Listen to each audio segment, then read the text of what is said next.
창세기 27장 27절에서 30절까지 말씀입니다.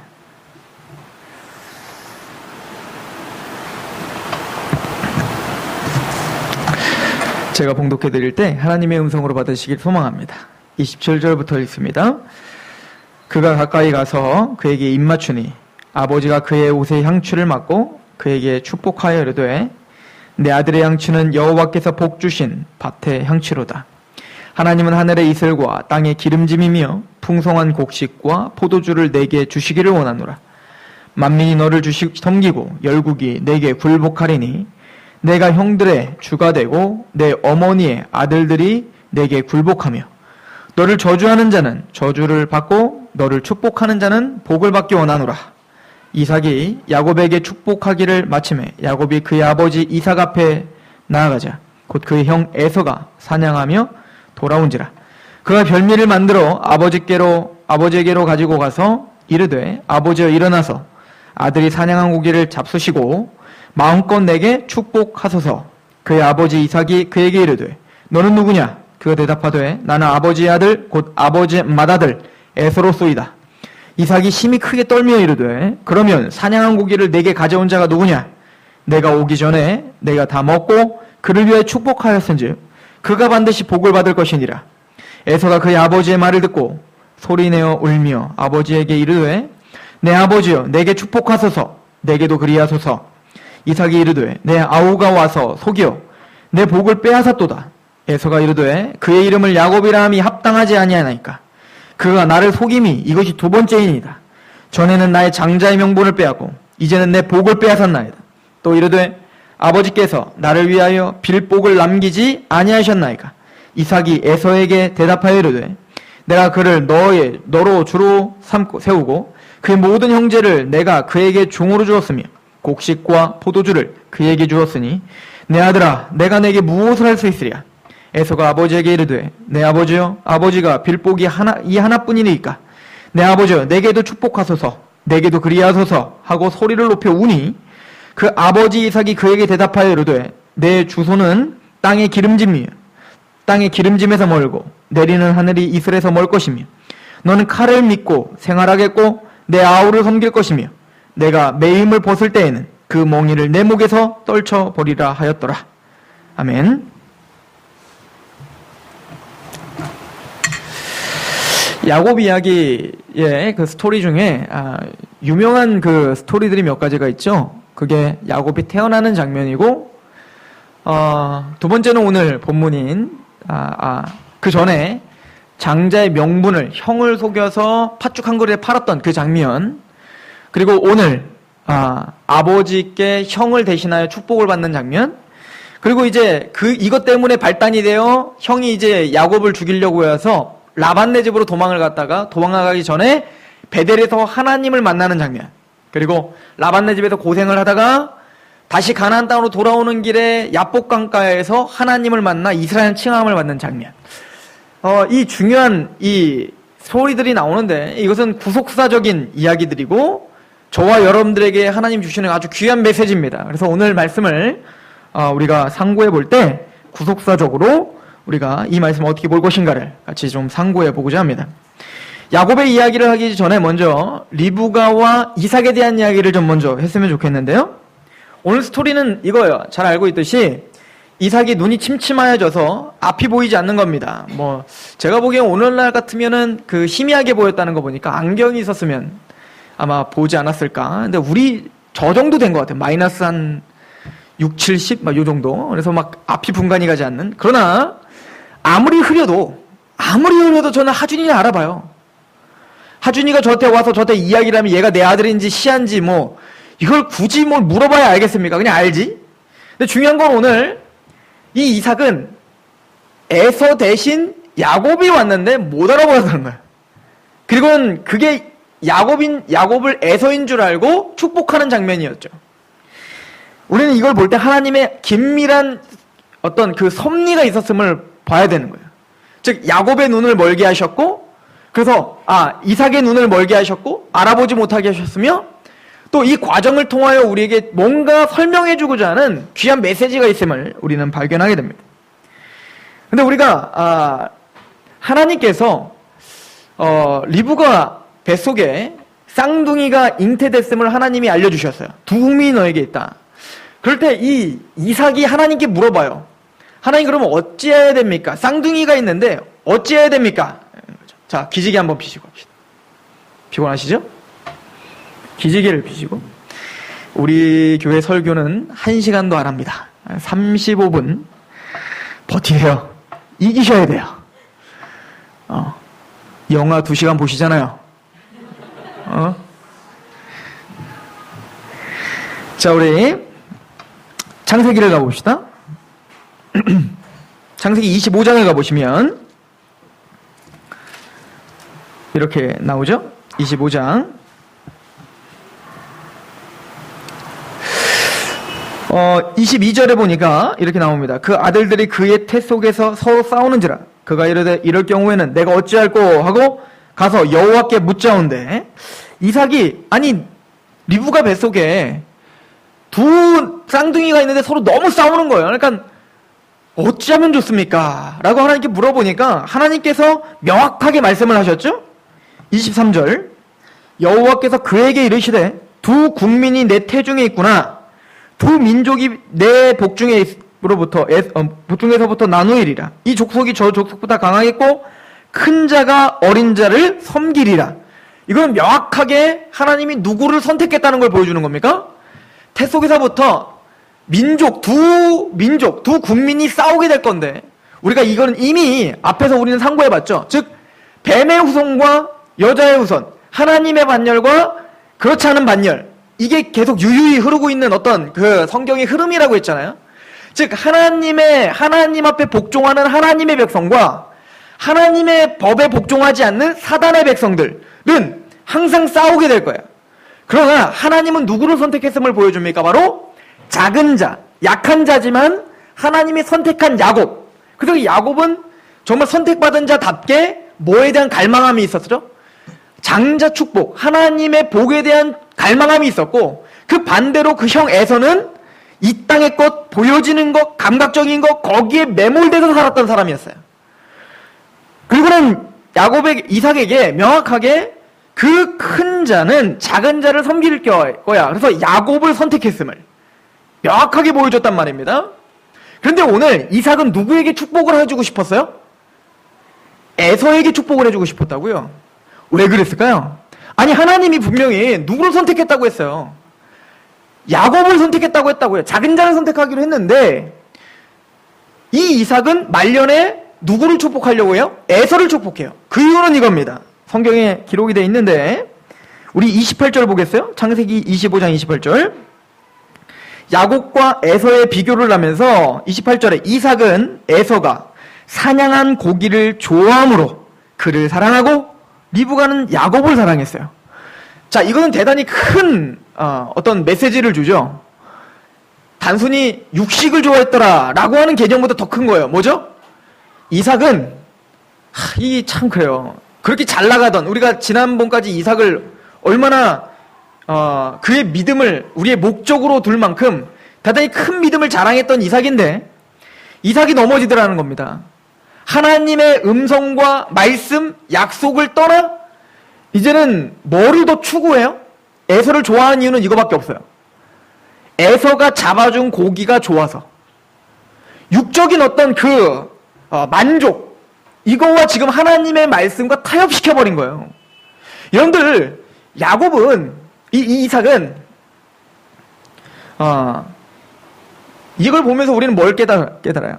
이삭도 이렇게 타락을 하고 이렇게 타협을 하고 또 다윗도 간음을 하고 살인까지 저질렀으며 또 솔로몬도 그렇게 지혜를 구하고 하나님께 잘 나가다가 그렇게 타락하여 그렇게 하염없이 맴돌았으니 나도 괜찮겠지 라고 주신 겁니까? 반대죠. 경계하라는 거예요. 우리도 하나님의 말씀에서 떠나 육적인 것을 갈망하는 그 수준으로 떨어질 수도 있다는 거예요. 이거는 지금 이삭이 구원받지 못했다는 얘기가 아닌 거예요.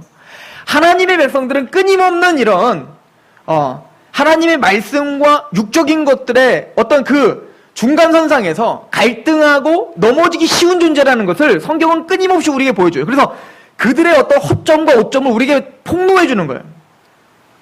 세상 역사는 이런 치부들을 가리기에 급급하지만 성경은 이런 치부들을 우리에게 알려주는 겁니다. 왜죠? 우리의 신앙, 우리가 말하는 그 어떤 의지는 그렇게 확고한 것이 아니라는 거예요. 다행히 하나님은 이삭의 이런 잘못된 선택을 누구를 통하여 바로잡죠? 리브가를 통하여 바로잡는 거예요. 그래서 리브가가 야곱을 사랑했던 이유는 야곱이 사냥을 하지 않고 부엌에 들어와 리브가의 음식을 도와주고 엄마와 같이 수다를 떨어주는 딸 같은 아들이었기 때문에 좋아한 것이 아니에요. 또한 리브가는 한 자녀에게 편애하는 그런 불법적인 부모이다라고 하는 걸 폭로하는 것도 아니란 말이야. 성경은 우리에게 하나님의 언약과 약속에 귀 기울이고 있는 리브가를 보여주고 있는 거예요. 이삭은 그 약속을 잃어버리고 육적인 탐욕 가운데 에서를 축복하려 하지만 하나님의 말씀을 갖고 있었던 누구? 리브가는 어떻게 합니까? 그것을 바로잡으려고 했던 겁니다. 그것을 통해서 리브가와 이삭의 이 태도를 통해서 믿음이 무엇인지를 우리에게 이야기해주고 있는 거예요. 그리고는 오늘 말씀을 보면 이삭이 에서를 불러서 그러죠. 야, 너는 가서 사냥을 해서 짐승을 잡아 죽여서 그 짐승으로 별미를 해와라. 수프를 끓여와라. 그럼 내가 그걸 먹고 기분이 좋아서 내가 너에게 축복하마. 그 소리를 리브가가 들었다고요. 자, 리브가는 알았어요. 야곱이 선택받았고 야곱이 반드시 하나님의 축복을 받아야 돼. 왜? 하나님은 누구를 택했으니까? 야곱을 택했으니까. 그 하나를 믿고 리브가는 지금 야곱에게 계획을 세웁니다. 그리고는 리브가는 자기 스스로 별미를 만들어요. 짐승을 죽여 자기가 만든 별미를 갖고 야곱아 이걸 들고 들어가 라고 합니다. 그럴 때 이 야곱이 걱정이 되죠. 만약에 엄마 내가 들어갔는데 만약에 내가 형이 아닌 걸 아빠가 알면 내가 축복으로 맡기는커녕 나 죽을 거예요 아마 라고 걱정을 하게 됩니다. 그럴 때 이 리브가가 멋진 말을 하나 합니다. 자, 우리 27장 오늘 본문을 가보십시오. 13절 어머니가 이렇게 이야기합니다. 27장 13절 어머니가 그에게 이르되 내 아들아 너의 저주는 내게로 돌리리니 내 말만 따르고 가서 가져오라. 뭐죠? 저주, 재앙 이 모든 결과는 누가 책임지겠다? 내가 책임지겠다. 지금 이 리브가는 자신의 목숨을 걸고 하나님의 말씀을 순종하고 완성시키는 도구로 사용되고 있는 거예요. 그리고는 우리가 알고 있듯이 이 야곱은 아버지에게로 나아가 형이 받아야 될 그 장자 축복을 대신 받는 장면입니다. 대신 받을 때 형처럼 하기 위해서 우리가 알고 있는 것처럼 짐승의 가죽으로 염소의 가죽을 덧입고 그리고 형의 냄새를 맡게 하기 위하여 옷을 바꿔서 형의 옷을 입고 들어가 네가 누군고 했더니 바로 나는 당신의 장자 에서입니다. 에서의 이름으로 축복을 받더라 라고 하는 거죠. 이것은 바로 우리에게 구속사를 설명해 주고 있습니다. 즉 리브가는 하나님의 말씀을 다시 회복시키고 완성시켜 택함받은 야곱을 그 축복을 받게 하기 위하여 모든 저주와 모든 재앙을 자기가 담당하기로 결정합니다. 그리고 자신이 뭡니까? 스스로 별미를 준비하고 야곱에게 뭡니까? 옷과 짐승 가죽도 다 준비해서 주죠. 야곱은 했던 것은 딱 하나예요. 어머니가 이미 다 준비해 놓은 그 목숨을 걸고 준비해 놓은 그걸 그냥 그대로 취하여 아버지 앞에 나아가 아버지가 축복을 하면 그 축복이 내 겁니다라고 믿고 나오면 되는 겁니다. 이것이 바로 복음입니다. 즉 우리는 하나님 앞에 장자 축복, 즉 하나님의 복음, 의롭다함, 구원받음 이런 복음을 받을 자격이 전혀 없는 사람들이죠. 우리는 원래 죄된 신분이었어요. 사탄의 자녀들이었고 원수되었던 자들이었고 진노의 자녀들이었죠. 그런데 우리를 대신하여 그 모든 율법을 완성시킨 분이 계시는데 바로 예수님이시고 그 예수님은 자기의 목숨을 담보로 우리를 살려주시기로 결정하세요. 모든 결말은 내가 책임지겠다고 예수님께서 변호하시죠. 이걸 뭐라고요? 보혜사라고 하는 거예요. 이해 가십니까? 예수님은 그래서 자신의 목숨을 내어 바치며 얘가 의로운 자고 얘는 구원받은 자고 얘는 택함받은 자입니다를 확증해 주는 거예요. 그리고 그 예수님은 말로만 그랬을 뿐만 아니라 야곱을 위해 모든 것을 준비한 그 리브가처럼 예수님은 뭡니까? 우리가 축복받을 수 있는 모든 제반을 다 완성시키죠. 그게 바로 십자가였고 십자가에서 예수님은 다 이루었다. 완성시켜 주신 거예요. 예수님은 그래서 혼인잔치 비유를 하면서 너희들은 사거리에 가서 닥치는 대로 부한 자나 가난한 자나 모든 사람들을 다 데려와라 라고 합니다. 뭐라고 하죠? 이미 잔치는 다 준비가 되어 있으니. 예수님의 십자가 사건으로 이미 잔치는 준비가 되었어요. 그런데 첫 번째로 그 복음을 첫 번째로 들을 수 있는 자격과 특권이 있었던 이스라엘. 그 이스라엘은 예수님을 죽이기까지 했죠. 그래서 예수님 어떻게 한 겁니까? 그 잔치는 다 준비되었으니 이제 사거리길에 가가 자격이 되지 않지만 부한 자나 가난한 자나 특권층이 없는 그 사람들을 무조건 데려만 와라. 그게 바로 교회예요. 그래서 이방인들에게 복음이 전파됐습니다. 즉 예수님의 그 십자가 사건으로 이미 성취된, 그래서 짐승이 죽어 별미가 된 것처럼 예수님이 십자가의 죽으심으로 우리가 축복받을 수 있는 하나님을 기쁘시게 하는 그 제반이 다 완성된 거예요. 여러분들 이게 얼마나 다 중요한 의미들이 있냐면 화목제물이라는 게 뭐죠? 화목제물.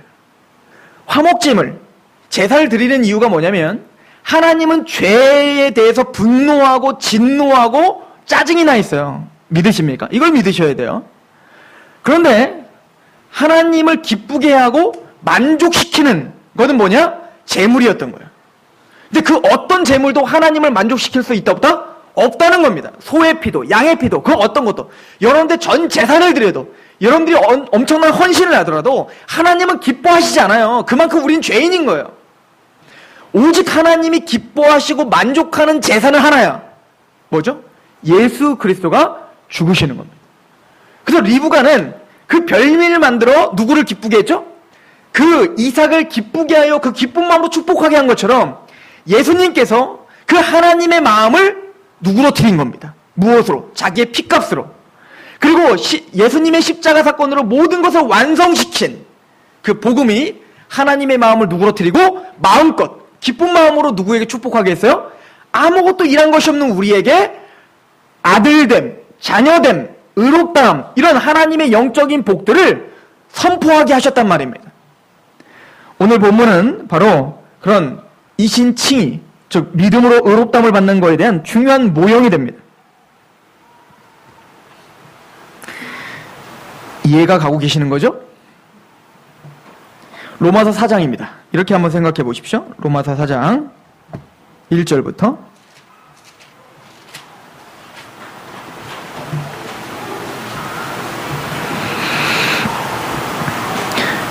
그런즉 로마서 4장 1절 그런즉 육신으로 우리 조상인 아브라함이 무엇을 얻었다리요? 만약 아브라함이 행위로서 의롭다함을 받았다면 자랑할 것이 있으려니와 하나님 앞에서는 없느니라. 성경에 무엇을 말하느냐? 아브라함이 하나님을 믿음에 그것이 그에게 의로 여겨진 바 되었느니라. 일하는 자에게는 그 삭시 은혜로 여겨지지 아니하고 보수로 여겨지거니와 이를 아니할지라도 경건하지 아니한 자를 의롭다 하시는 이를 믿는 자에게는 그의 믿음을 의로 여기시나니 일한 것이 없이 하나님께 의로 여기심을 받은 사람의 복에 대하여 다윗이 말한 바 불법이 사함을 받고 죄가 가려짐을 받는 사람은 복이 있고 주께서 그 죄를 인정하지 아니하실 사람은 복이 있도다 함과 같으니라. 그래서 우리가 의롭다함을 받고 하나님의 복을 받고 구원의 어떤 그 영광스러운 그 축복을 받은 것은 야곱처럼 자격이 되지 않았어요. 우린 죄인이었습니다. 죄인인 우리를 의롭다 하신 거예요. 또 우리는 일한 것이 없어요. 야곱이 그 축복을 받기에 합당한 일을 한 게 없다고요. 그죠? 사냥을 못해. 짐승을 잡지를 못했죠. 별미도 없었죠. 그렇다고 해서 보시면 이 아버지가 왜 이 에서의 옷을 입고 갔냐면 아버지가 좋아하는 향취는 어떤 향취냐면 밭의 향취로다 이렇게 말해요. 창세기 27장에 가보면 즉 땀을 내고 힘을 내어 열심을 한 공로 그 공로를 좋아하신다고요. 그런데 중요한 건 저와 여러분들이 의롭다움을 받을 수 있을 공로를 우리는 만들 수 있다 없다? 없다는 거예요. 성경 그걸 우리에게 설명해 주는 겁니다.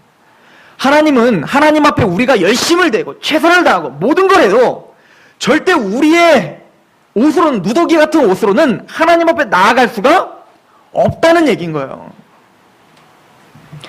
그래서 우리는 일한 것이 없이 하나님께 의롭다움을 받은 값진 은혜를 받은 사람들이 됐어요. 고린도후서 5장 21절에 죄를 알지 못하시는 이를 우리를 대신하여 죄를 삼으신 것은 우리로 하여금 그 안에서 하나님의 의가 되게 하려 하심이라. 즉 예수님이 십자가에 죽으심으로 모든 것이 완성되고 율법이 완성되고 의가 완성됐어요. 그래서 우리가 그걸 믿을 때 그 믿는 자에게 일한 것이 없고 경건하지도 않은 나를 하나님이 나를 의롭다 해주셨구나, 나를 의인이라 보시는구나 라고 믿는 그 믿음을 뭘로 보신다? 의로 보신다 라고 성경은 우리에게 이야기하죠. 야곱은 자신의 이름으로는 이 장자 축복을 받을 수 있질 못했습니다. 그래서 이 야곱은 이삭에게 나아갈 때 누구의 이름으로 받았다? 형 에서의 이름으로 받죠. 마찬가지로 우리는 우리의 자격이 되지 않아 하나님 앞에 의롭다움을 받고 구원을 받고 하나님의 자녀됨을 선포받을 때 우리의 이름과 우리의 공로로 되지 않고 누구의 이름으로 받죠? 장자 되시는 예수 그리스도의 이름으로 받는 거예요. 이것 말고는 구원의 길이 없음을 이야기해 줍니다. 또한 이 야곱은 그 축복을 에서의 이름으로 받기 위하여 에서의 옷을 입고 짐승의 가죽옷, 그 희생이 따른 짐승의 가죽옷을 입고 나아간 것처럼 우리는 바로 예수 그리스도의 옷, 즉 이 밭에서 공로, 열심, 최선을 다해 율법을 완성한 그 공로를 갖고 나아가는 거예요. 로마서 8장 2절에 율법이 육신이 연약하여 할 수 없는 그것을 하나님은 하시나니 죄 없으신 그의 아들을 죄 있는 육신의 모양으로 보내어 우리의 죄를 정하사. 즉 우리는 율법이 육신이 연약하여 할 수 없다는 거예요. 우리의 공로와 우리의 열심으로는 의를 이룰 수 없다는 거죠. 그러나 하나님은 하셔서 예수님이 33년 동안 죄를 짓지 않고 한순간도 하나님께 복종하지 않은 그 의를 만들어 놓으시고 그 의의 옷을 덧입음으로 하나님께 나아가야 됨을 이야기하고 있죠. 자, 우리 갈라디아서 3장을 보십시오. 갈라디아서 3장 26절.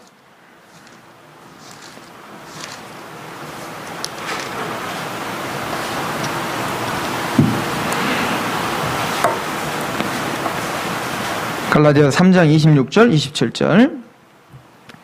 너희가 다 믿음으로 말미암아 그리스도 예수 안에서 하나님의 아들들이 되었어요. 그래서 믿음으로 우리는 하나님의 자녀 됐죠. 영접하는 자, 곧 그 이름을 믿는 자에게는 하나님의 자녀가 되는 권세가 주어졌어요. 이 얘기는 다른 말로 27절.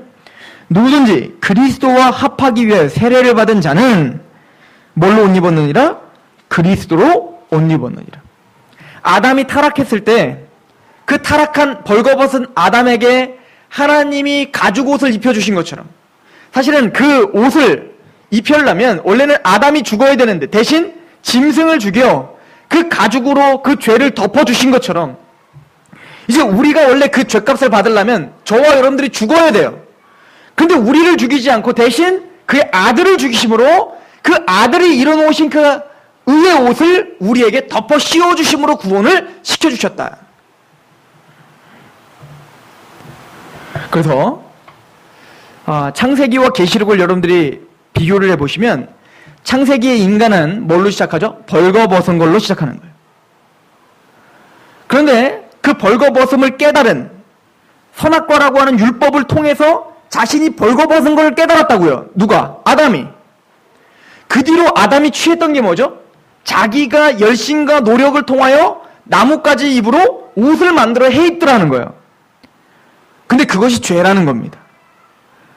하나님은 그래서 인간 손수 만든 그 나뭇가지 옷을 의지하고 그 나뭇가지 옷으로 하나님 앞에 나올 수 있다라고 하는 거짓 종교, 이걸 우리는 율법주의라고 하는데 그 거짓 종교를 부셔버리고 하나님은 하나님이 손수 만든 옷, 가죽 옷을 입힘으로 다른 희생 제물을 통하여 내가 너희를 이렇게 가죽 옷, 이 죄를 덮어 씌우는 그 옷을 너에게 입힐 거야를 보여주는 부속사의 스토리가 성경 전체예요. 그래서 계시록에는 이 결론을 이렇게 내리는데 한번 보세요. 우리 계시록 19장을 가보십시오.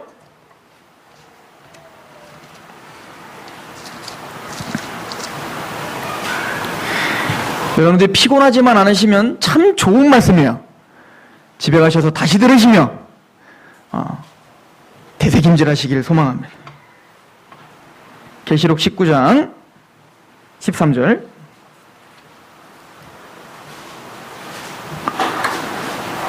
아, 11절부터 볼게요. 마지막에 이제는 예수님이 승리를 하셨습니다. 바벨론도 무너뜨리고 음료도 무너뜨리고 이제는 세상의 모든 권세를 다 무너뜨렸어요. 그리고 드디어 개선하시는 왕의 행차를 보여주는데요. 11절. 또 내가 하늘에 열린 것을 보니 보라 백마와 그것을 탄 자가 있으니 그 이름은 충신과 진실이라.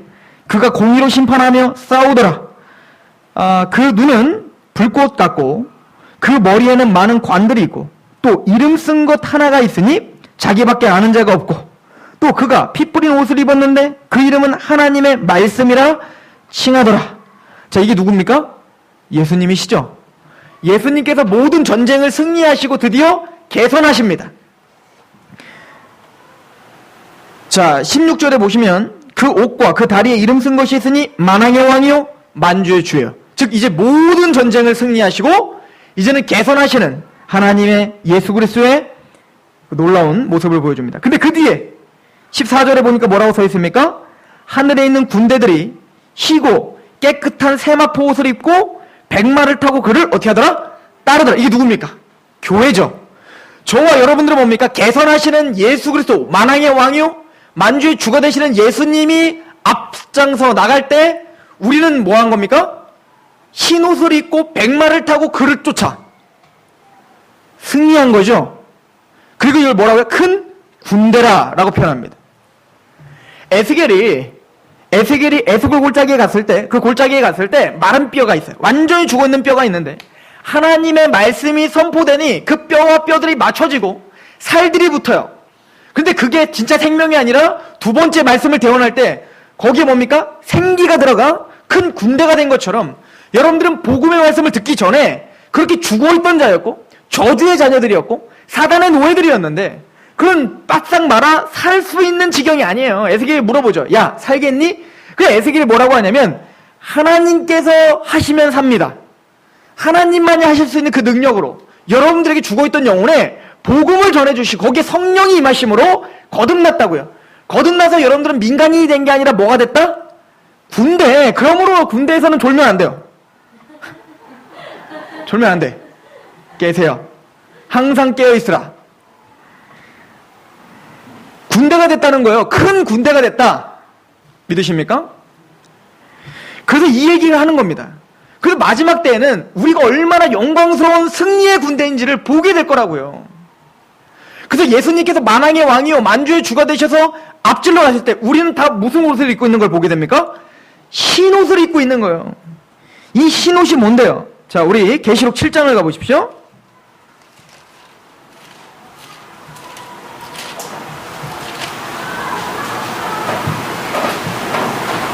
계시록 7장 9절부터 봅니다.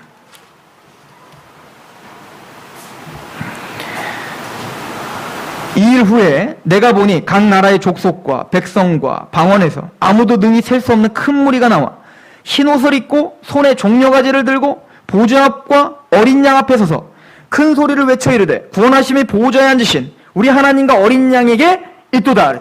흰 옷을 입은 큰 무리 14만 4천 하나님의 나라가 완성된 하나님의 교회가 전심을 다하여 하나님 앞에 새 노래를 불러요. 뭐라고요? 구원하심이 보좌에 앉으신 우리 하나님과 누구에게 있도다? 어린 양, 우리를 위하여 희생당하신 그 어린 양, 십자가를 짊어지셔서 우리를 의롭다 하신 그 어린 양에게 있습니다. 이걸 모세의 노래라고도 하고 어린 양의 노래라고도 하는 거예요. 이걸 우리는 새 노래라고 하는 거예요. 구원의 감격과 그 구속의 은혜를 아는 노래. 그렇다면 이 하나님의 14만 4천 큰 무리 또 백마를 탄 하나님의 흰 군대들은 도대체 어떻게 흰 옷 14절 자 13절부터 장로 중 하나가 응답하여 나에게 이르되 이 흰 옷 입은 자들은 누구며 어디서 왔습니까? 도대체 이 사람들 어떻게 흰 옷을 입은 겁니까? 어디서 준비했습니까? 14절 같이 읽습니다. 시작.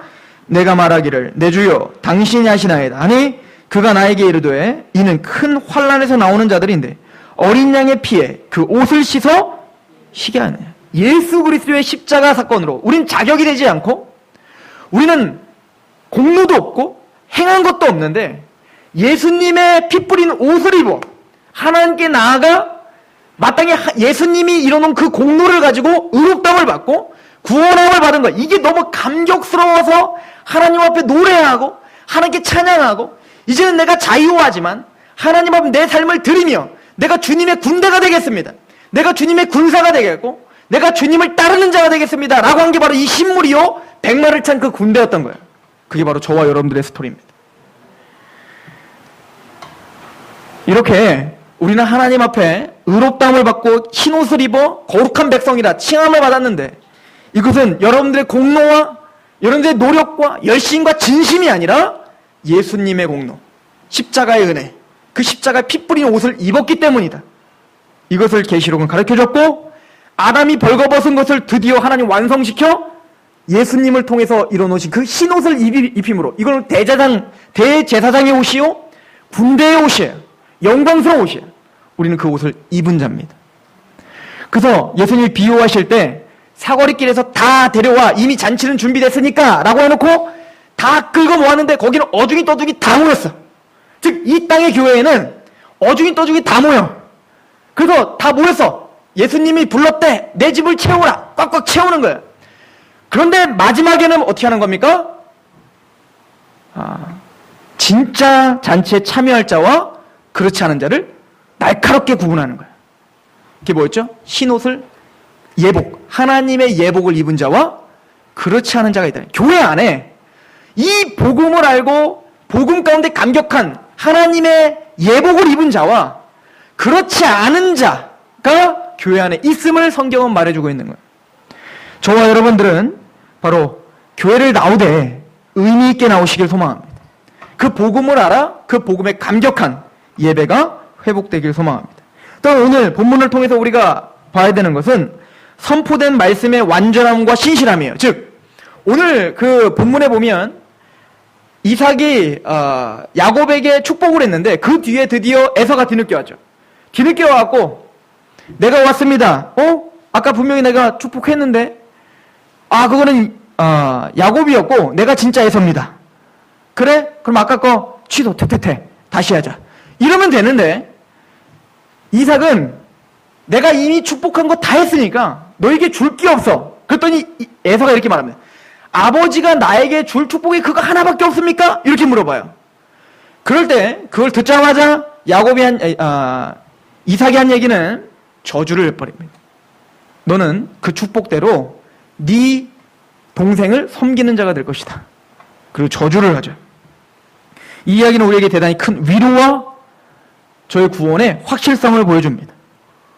즉, 한 번 선포된 말씀은 주워 담을 수 있는 것이 아니에요.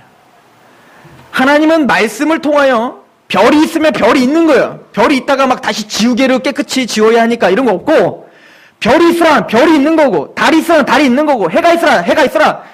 하나님의 말씀은 곧 실행이고 하나님의 말씀은 곧 완성입니다. 믿으십니까? 그래서 여러분들의 구원이 흔들림이 없는 거예요. 하나님은 예수님을 의지하여 나온 하나님의 백성들이 예수님의 공로를 믿고 왔을 때 내가 진실로 너에게 이르노니 내 말을 듣고 나 보내신 자를 믿는 자는 영생을 얻었고 심판에 이르지 아니하여 사망의 생명을 옮겼느니라. 이 약속은 선포되어 믿고 있는 하나님의 백성들에게 이미 완성된 거예요. 그 약속을 취소할 수 없음을 말합니다. 이걸 이사야 선지자는 이사야서 55장 11절부터 이렇게 말합니다. 하나님의 말씀은, 여호와의 말씀은 비와 눈과 같아서 한번 비와 눈이 하늘에서 내려서 비와 눈이 하늘에서 내려서 땅에 떨어지자마자 아무 일도 없이 그냥 하늘로 쫙 올라가는 비와 눈은 없죠.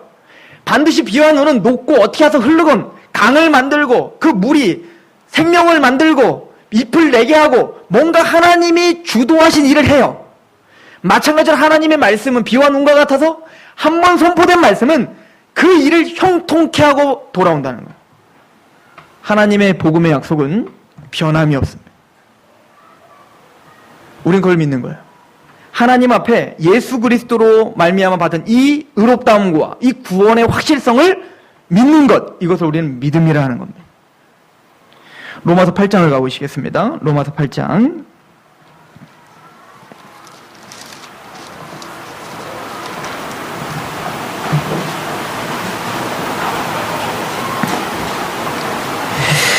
로마서 8장 우리 31절부터 제가 보겠습니다. 여러분들이 받은 복음이 얼마나 확실한가를 이렇게 설명합니다. 그런즉 이 일에 대하여 우리가 무슨 말하리요? 만일 하나님이 우리를 위하시면 누가 우리를 대적하리요? 자기 아들을 죽이기까지 희생하며 우리를 의롭다 하신 이를 감히 누가 대적하겠냐는 거죠. 32절. 자기 아들을 아끼지 아니하시고 우리 모든 사람을 위하여 내어주시니가 어찌 그 아들과 함께 모든 것을 우리에게 주시지 않겠느냐? 이건 구원의 문제를 넘어서는 문제라는 거예요. 자기 아들을 죽이기까지 우리를 구원시키신 하나님이 우리에게 뭐는 더 안 주겠니? 33절. 누가 능히 하나님께서 택하신 자들을 고발하리요? 의롭다 하신 이는 하나님이시니 누가 정죄하리요? 죽으실 뿐 아니라 다시 살아나신 이는 그리스도 예수시니 그는 하나님 우편에 계신 자요 우리를 위해 간구하시는 자니라. 누가 우리를 그리스도의 사랑에서 끊으리요? 환난이나 권고나 박해나 기근이나 적신이나 위험이나 칼이랴. 이건 뭐죠? 그 어떤 상황도 하나님의 사랑에서 끊을 수 없다. 36절.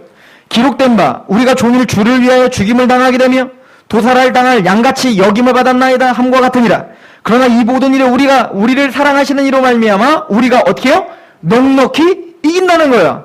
38절. 내가 확신하노니 사망이나 생명이나 천사들이나 권세자들이나 현재이나 장래이나 능력이나 높음이나 깊음이나 다른 어떤 피조물이나 그 어떤 누구도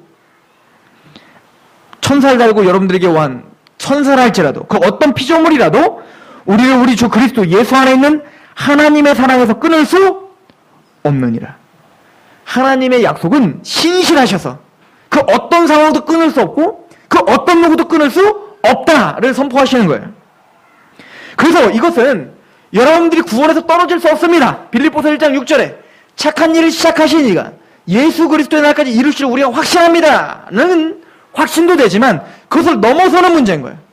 즉 여러분들의 삶이 공로가 없고 지지부진하고 죄 가운데 넘어지는 한이 있더라도 하나님의 약속은 여러분들이 영혼 구원을 받고 거기서 끝나는 게 아니에요. 하나님은 여러분들을 영혼 구원을 받을 뿐만 아니라 영화로운 구원까지, 영광스러운 자리까지, 그리스도를 닮는 자리까지, 장성한 분량까지 반드시 만드실 거예요. 이게 하나님의 약속입니다. 그 약속은 신실하셔서 그 어떤 환경도 그 어떤 누구도 끊을 수 있다 없다? 없다. 28절 보십시오. 로마서 8장 28절. 우리가 알거니와 하나님을 사랑하는 자 곧 그의 뜻대로 부르심을 입은 자들에게는 모든 것이 합력하여 선을 이루어요. 그죠? 이삭이 갑자기 탐욕스러워져서 야곱이 아닌 에서에게 축복하려고 할 때 그 죄를 범했지만 하나님은 합력하여 선을 이루죠. 그래서 리브가를 사용하여 마침내는 하나님의 계획대로 누구를 축복받게 하죠? 야곱을 축복받게 하시고야만 하나님. 이해 가세요? 이 하나님의 고집이 보이셔야 돼요. 그 하나님은 반드시 여러분들의 인생 가운데 반드시 합력하여 선을 이룹니다. 어떤 선? 여러분들 나중에 잘 되는 선? 잘 먹고 잘 되는 거? 성경 그거 말하는 거 아니라는 거 제가 반복적으로 얘기했어요. 29절. 하나님이 미리 하신 자들을 또한 그 아들의 형상을 본받게 하는 그 선. 여러분들의 성품이 달라지고 여러분들의 믿음이 달라지고 여러분들이 하나님이 작정된 그 모습, 그것을 위해서 하나님은 포기하지 않고 오늘도 일하고 계십니다. 주님은 하나님, 내 아버지가 일하니 나도 쉬지 않는다. 이걸 위해서요. 여러분들의 구원과 여러분들의 영광스러운 모습을 위해 주님은 쉬지 않고 일하고 계시는 거예요. 하나님이 미리 하신 자들을 또한 그 아들의 형상을 본받게 하기 위하여 미리 정하셨으니 이는 그로 많은 형제 중에서 맏아들이 되게 하려 하심이라. 또 미리 정하신 그들을 또한 부르시고 부르신 그들을 또한 의롭다 하시고 의롭다 하신 그들을 또한 어떻게 했어요? 영화롭게 하실 거래요? 하셨대요? 하셨느니라. 작정적 미래라 이렇게 표현해요. 헬라어의 작정적 미래. 이건 뭐냐면 아직 안 이루어졌어. 그러나 이거는 앞으로 이루어질지 안 이루어질지 아는 게 아니라 그냥 이루어진 거예요. 원래. 이걸 우린 작정적 미래형인데 이거를 과거형으로 써요. 무슨 얘기냐면 여러분들이 영화롭게 되는 것은 앞으로 될지 안 될지가 아니에요. 내가 잘못하면 안 되고 내가 잘하면 되는 게 아니에요. 하나님은 여러분들을 부르시고 의롭다 하신 것부터 어떻게 하실 거예요? 영화롭게 이미 하신 거예요. 어디서? 하늘에서 뜻이 이루어진 것이 땅에서도 반드시 이루어지리이다. 힘내십시오. 하나님의 약속은 여러분들을 주장합니다. 그 변함없는 약속은 여러분들을 반드시 변화시킵니다. 여러분들을 승리하게 하실 것이며 여러분들은 이미 흰옷을 입은 그의 군대들입니다. 기도하겠습니다. 하나님, 우리의 상황과 현실을 볼 때 우리는 계속 무너질 수밖에 없습니다. 자격이 되지 않는 야곱을 그 하나님의 뜻대로 그 장자 축복을 받게 하시는 하나님의 고집을 우리는 배웠습니다. 그리고 그를 위해 그 약속을 어떻게 신실하게 역사하고 인도하는지 보게 되었습니다. 또한 이제 그 장자 축복을 받은 그 언약을 또 성실히 지키시는 하나님을 또한 배우게 될 것입니다. 하나님이여, 우리 인생에 적용시켜 주시옵소서. 우리는 여지없이 넘어지고 쓰러지지만 하나님의 약속은 확고부동하며 반드시 택함받은 하나님의 백성을 영화롭게까지 합력할 선을 이루어 하나님의 목적을 반드시 성취하실 것임을 믿습니다. 어떤 상황도 어떤 환경도 그 누구도 그 그리스도의 사랑에서 끊을 수 없음을 믿게 하시옵소서.